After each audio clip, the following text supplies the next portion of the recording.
Welcome back to another Explainer. Today, we're taking on a genuinely high-stakes mission. We're stepping into the role of the ultimate forensic detective to evaluate environmental language.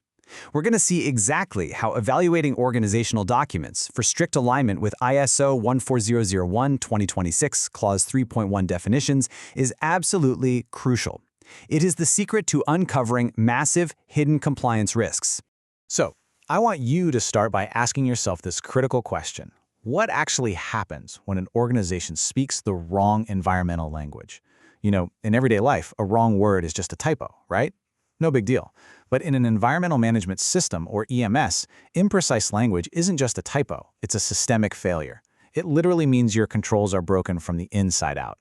Because words are literally the DNA of the EMS.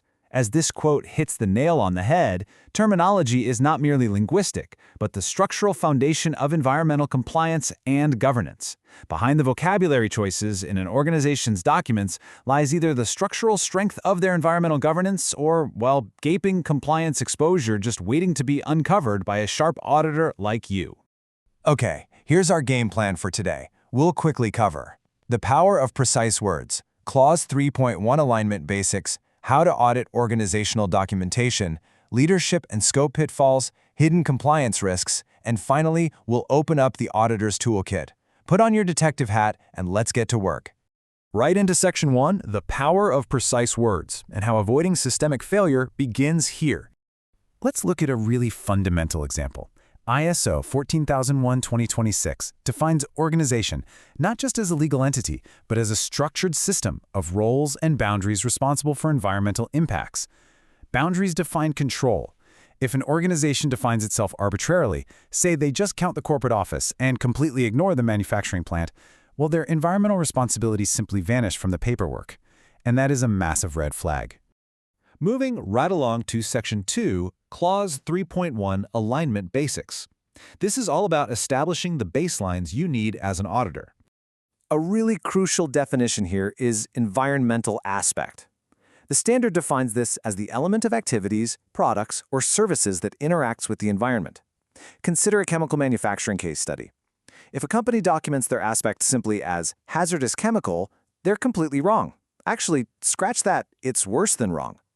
The aspect is the activity, the storage of hazardous chemicals. Focusing on the chemical itself instead of the activity completely blinds them to the real operational risks. Now let's flip the coin and look at environmental impact, which is defined as the resulting change to the environment, whether adverse or beneficial. This brilliantly illustrates the crucial difference we always need to look for. The aspect is the cause, like that storage activity we just talked about. The impact is the consequence, like, say, soil contamination from a leak. Confusing those two? It completely breaks an organization's risk evaluation methodology. All right, Section 3, Auditing Organizational Documentation.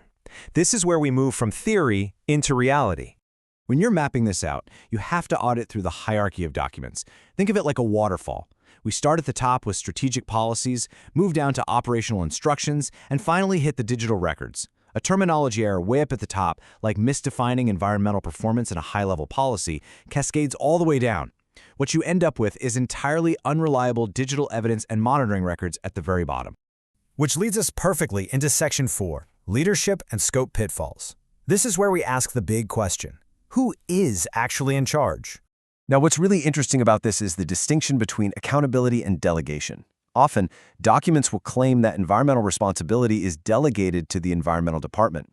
But under ISO 14001-2026 terminology, top management holds accountability. You can delegate a task, sure, but you absolutely cannot delegate accountability. If the terminology shifts accountability down the chain, leadership has effectively abandoned their post.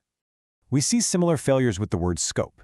Take the case study of a major logistics company. They narrowly define the term site in their documents to mean only their production facilities. Well, by doing so, they accidentally excluded their massive hazardous material distribution centers from their monitoring scope entirely. A single misunderstood word created a massive blind spot. And that brings us to Section 5, Hidden Compliance Risks. This is exactly why these semantic debates actually matter.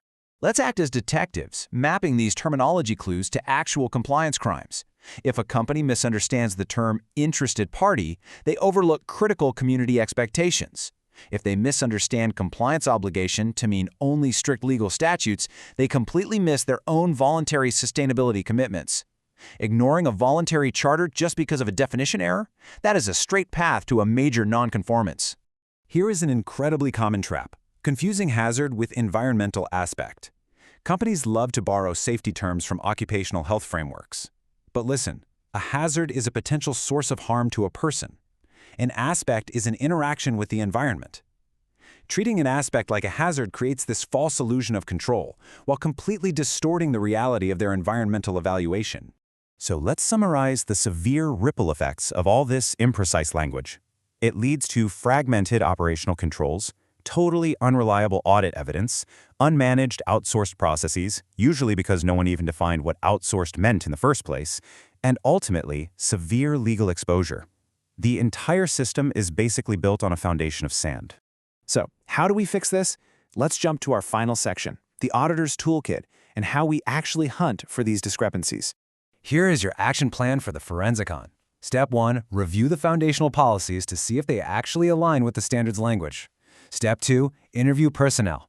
Do they share the same understanding of these words, or is the production floor speaking a totally different language than the compliance team? And Step 3, cross-reference the actual monitoring records with those strict Clause 3.1 definitions. Here's the ultimate takeaway for you today. Correcting terminology is about securing long-term environmental resilience. It is not just about passing a compliance check. When you fix the words, you fix the structure. You align the company's actual operations with their intended environmental goals. I'll leave you with this final provocative thought. Armed with your new forensic understanding of ISO 14001:2026 Clause 3.1, look really closely at the documentation in your next audit engagement. What hidden systemic failures will their words reveal to you? Keep your eyes open and happy auditing.